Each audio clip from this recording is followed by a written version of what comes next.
Who's fired up? Who feels awesome? Right? I'm so excited to be here. I mean, that's a big, big understatement. As you saw, I was fortunate, had the privilege last year of winning the Next Greatest Speaker Award, and that's done all kinds of cool stuff, traveling, getting on TV. But I'll tell you, the most precious gift to me is being right here, right now with you guys. That's what I was excited about. But there was a time this would be the last place I wanted to be. On a big stage with big lights and a big, beautiful audience with all those eyeballs judging me. Because see, back then, I would have thought that your judgments of me were the same as my judgments of me. That you'd be thinking right now that I'm not good enough, that I'm not successful enough, that I shouldn't be up here on stage. I don't have permission to share my voice because nobody cares what I have to say. And we have the tendency, don't we, sometimes, to shrink ourselves and not play full out because we're concerned about the opinions of others. Can any of you relate to that? Maybe you're spending too much time on the sidelines and not enough time in the game. How many of you are committed to more time in the game? See, I lived most of my life knowing that I had something deep inside of me that was raging to come out, but I just couldn't get it out on my own. And then I had a life coach pluck me out of a seminar I was in one time, and he takes me into the lobby, and he does this 15-minute exercise, and he helps me identify and eliminate all the obstacles that were in my way. And everything just changed for me. Like overnight, I was happier. I was more present. My relationships were better.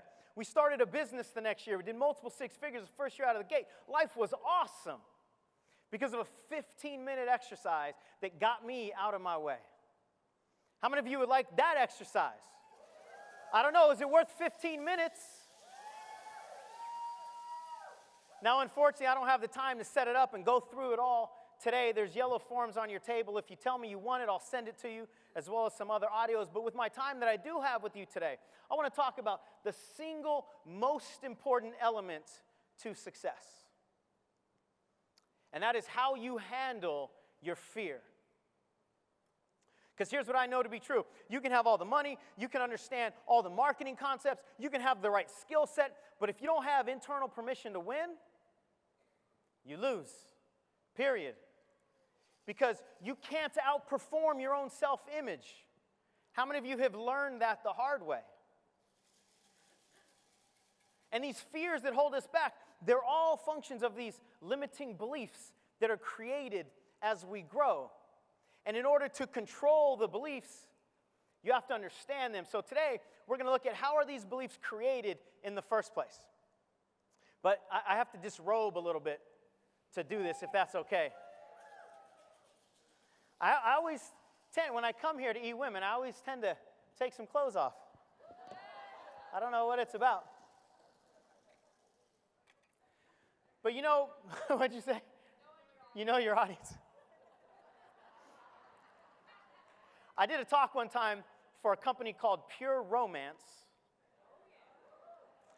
I'll leave that story to a different time. But it involved bills being waived from the audience anyway.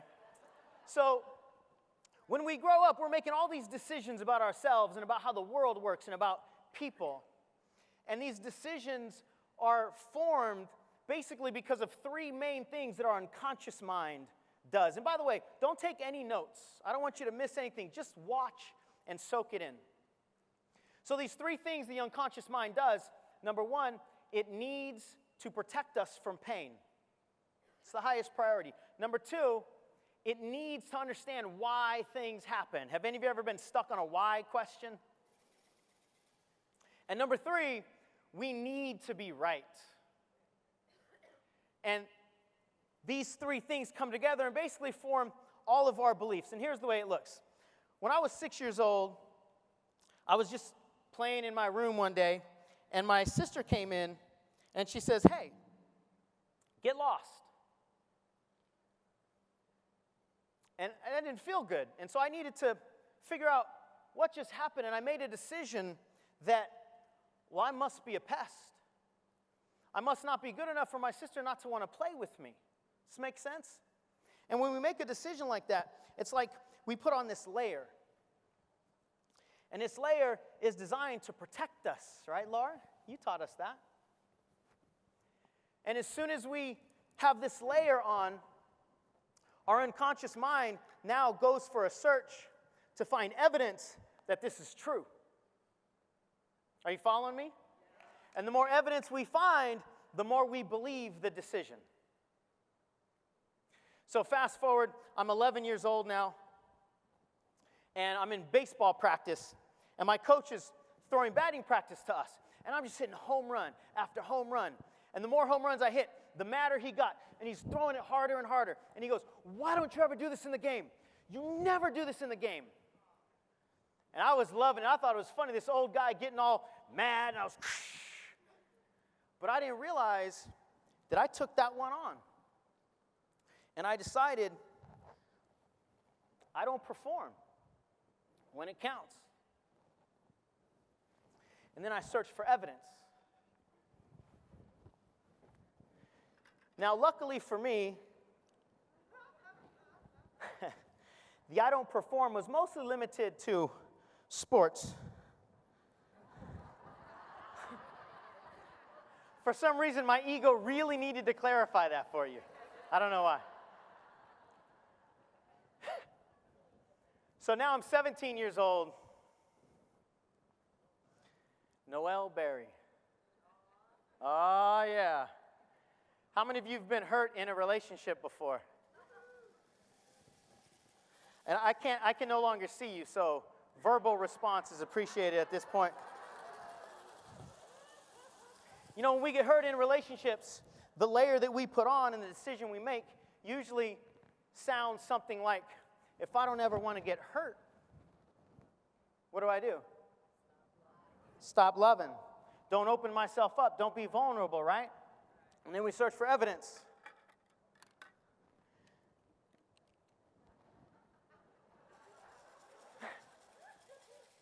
Now, the problem with this relationship belief is that if you protect, you can't connect.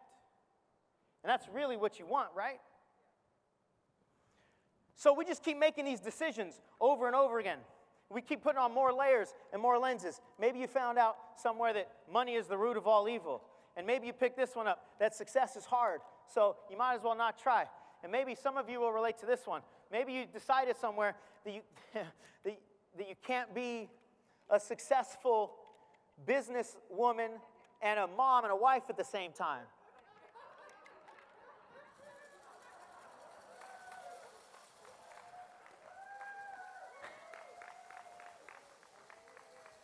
So this is how we go around life. Can any of you relate to this?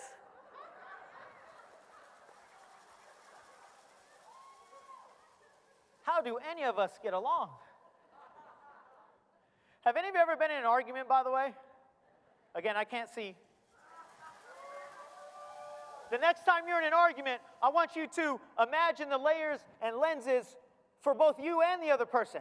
And it'll only take you like 60 seconds to go, like 1 second to go, well, this is stupid. How long are we going to argue over whose distortion of reality is right? Because the truth is, you're both right. The way you're looking at it, right? And when you decide that you're both right, just try to argue. Just try. You can't. So we go around life like this. And this is the way it shows up with achievement. How many of you have ever been emotionally drunk? Well, you're all emotionally drunk right now after this conference. How's this conference been? So you get emotionally drunk, and a lot of times people go home, and they do something really crazy. Like, take action. Have any of you been all drunk? You start to take action, then your layers and lenses start yelling at you. Don't do it. Don't do it. You're going to fail. Remember what happened last time? You might make a mistake. You might get judged. Don't do it. How many of you can relate to that? That's the moment right there that you win or lose. It's that moment, because I've determined and I've realized that these glasses are a pain in the butt. See, most people misunderstand what success requires. The road to success is paved with everything that most people are trying to avoid. It's paved with challenge. It's paved with rejection. It's paved with judgment. It's paved with people lying to you. It's paved with people not showing up. It's in the pavement. Sandra's book is called Succeeding Against All Odds, not succeeding against no odds. With all due respect, Sandra, I don't think that would be a bestseller. Nobody wants to hear that story. Don't try to be the first person in human history to achieve something great without struggle. It doesn't happen. There's no shortcut to success. There's no detour. There's no side street or like a service road like there is out here where you don't have to pay the tolls. Success is a toll road. You got to pay the tolls. And the only decision, the question is, what are you more committed to? Can I just take these off? Oh, man. The question is, what are you more committed to?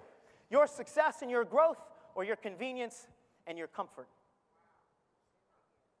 Are you more committed to your success and growth, or your convenience and your comfort? See, how you answer that question and take action on your answer is going to determine everything in life, won't it? And unfortunately, most people are more committed to their comfort and their convenience. But if you're committed to success and growth, you got to know fear's coming with you.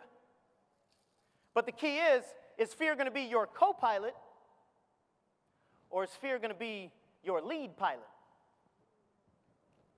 That's the distinction right there between achievers and non-achievers. You can't get rid of the fear, but is it going to be your co-pilot, or is it going to be your lead pilot? And really all the fear is just our border patrol trying to keep us safe. That's it.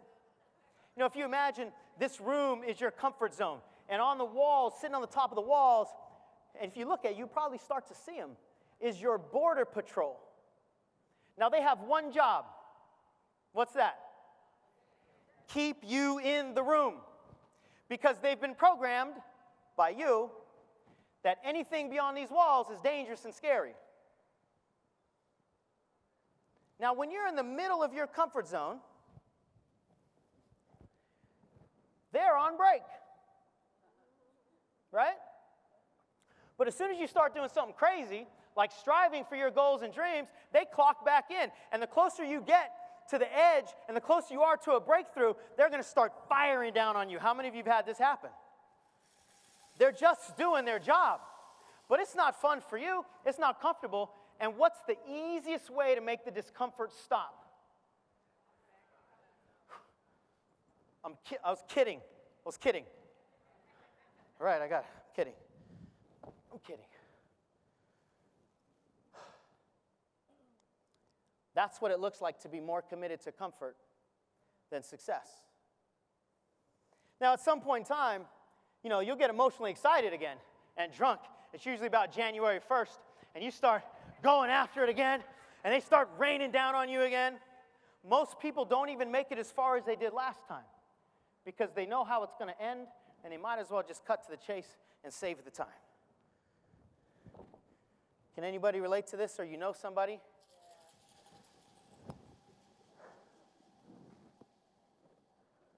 And it becomes a pattern. And pretty soon it looks like this. It looks like this. Oh, yeah. That's not the way to live your life. That's not the way to achieve anything great. You've got to engage that border patrol as constantly as you possibly can. Are you ready for that? You've got to be willing to go after it. See, I don't want you to be afraid when the sirens are on.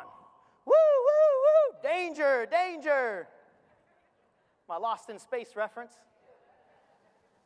I want you to be concerned when they're off. Because that means you're sitting right here and you're not trying hard enough. So how many of you can commit to engaging that border patrol as often as you possibly can because you realize it's just confirmation that you're going in the right direction? It's not a stop sign, it's a go sign. Otherwise, they wouldn't be yelling at you. Now, how do we let go of all these restrictions? You don't do it with anger, because then they'll just fight back. You embrace everything. You find the gift in it. See, you're the only one that has your unique wardrobe. And this stuff didn't happen to you, it happened for you. Because all of these layers and lenses have gifts in them so that you can fulfill your purpose and you can do better at your unique assignment that you wouldn't be able to handle without these experiences. You got to find the gift. I was doing this talk, and a woman came up to me one time, and she was so angry right after my talk. And she said, "So what you're telling me is that I'm just going to pretend that I wasn't abandoned by my family, and I'm just going to pretend that when I finally went into foster care, I wasn't raped by the oldest son? You're going to just tell me that I just need to pretend it didn't happen?" I said, "No, don't pretend it didn't happen. Find the gift." And I said, "Are you a mom?" And she goes, "Yes." And I said, "Are you a good mom?" And I said it with a little attitude because I wanted to engage this energy that she had. And she goes, "You're bleeping right, I'm a good mom. I give those kids everything that I didn't have when I was growing up." And I said, "So let me ask you a question. If you had a choice between going through everything you went through so your kids don't have to, or you can avoid all of your experiences so they go through them, which one would you choose?" That's a powerful question, huh? And she said, "That's easy. I would go through every single day of my past so my kids don't have to feel that pain." And I swear to you, this is what happened. I swear to you, there was a small group of people. I swear to you, I said, "So what's the problem?" "Nothing." And I never saw her again. I never saw her again. We got to find the gift. The gift for me and Noelle Berry was that nobody has the job of completing me.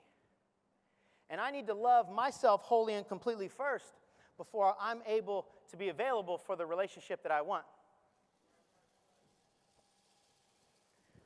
Oh, this is my favorite gift. The gift that I don't perform. You see, I was a really good baseball player. And if I would have achieved to my ability, I would have been a professional ball player, at the very least, Division I college athlete. But I wasn't. I went to a little Division III school called Cal Lutheran University, where Sybil Sundgren was enrolled. Now Sybil Smith.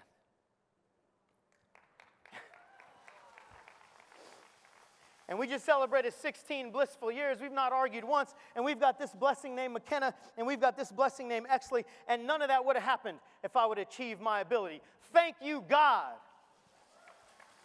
Because sometimes we don't know that this isn't our place to shine. And sometimes our Creator has to throw a little detour. And it doesn't make sense for us a lot of times looking forward. Life sometimes only makes sense looking backwards when you try to connect the dots, doesn't it? And now this is the one closest to me, and it's the one closest to most people's heart. I'm not good enough. How many of you have heard that chatter in your head before? Not good enough. I'll be honest with you, I'm still dancing with this one a little bit. It comes and goes in phases for me. Every time I shoot for my comfort zone, it comes up. But I've learned to deal with it with curiosity. So every time my chatter says, "I don't know if we're good enough to do this thing," I go, "Let's find out." I don't know either. I don't know if I'm good enough to win, but I know I'm good enough to try. Let's find out. So you don't take your power back with attitude. You take your power back with gratitude. How does that feel? See, life is not about the pursuit of finding joy. I think life is about finding joy in the pursuit. Just have fun. right?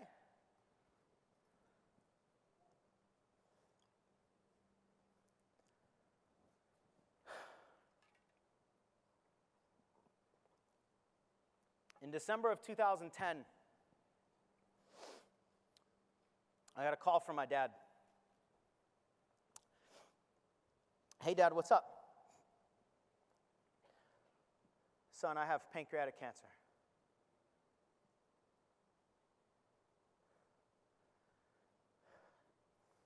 All right, that's all right, Dad. We're gonna beat this thing. We're gonna change your diet. We're gonna beat Shawnee. It's final stage.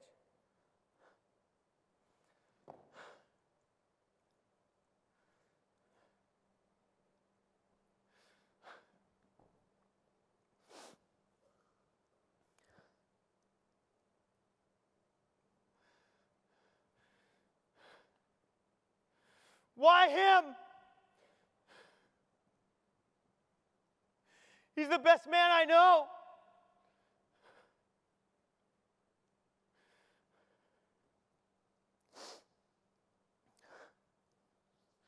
And then, after a while, I got kind of ridiculous with God. I started telling him who should die instead of my dad. I'm like, take this guy. He kicks cats, man. He's a jerk. So after a while, after a couple months, my dad comes home to live with us. That's a picture, this last picture we have of him.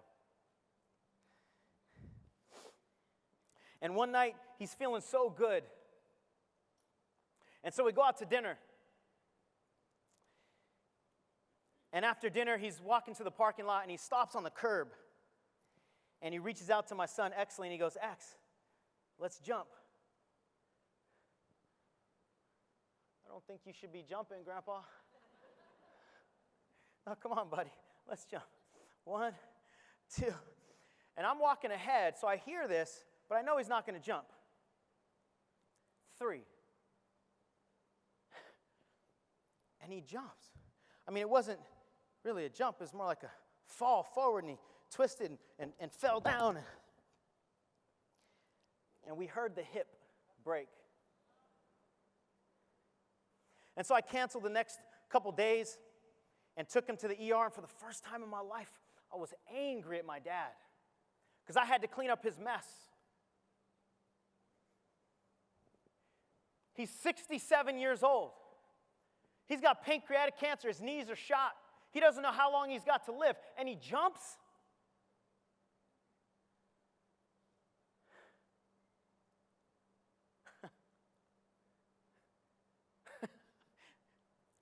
Yeah, he jumped.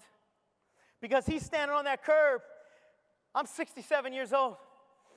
I got pancreatic cancer. My knees are shot. I don't know how long I got to live. So one last time. He jumped. Would you rather find out what you have inside of you? Or would you rather stay on the curb and never know? See, your little child inside of you does not need to know that you're going to achieve all of her goals. But she needs to know that you're going to fight for every last one of them. And you're going to try. How many of you are with me?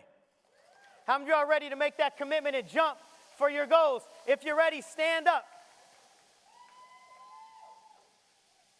In a moment, I'm going to count down from 3. And when I hit 1, I'm going to give you 5 seconds, like you saw in the video, to go crazy. I want you to yell and scream and get the commitment to your future in your body. Are you ready?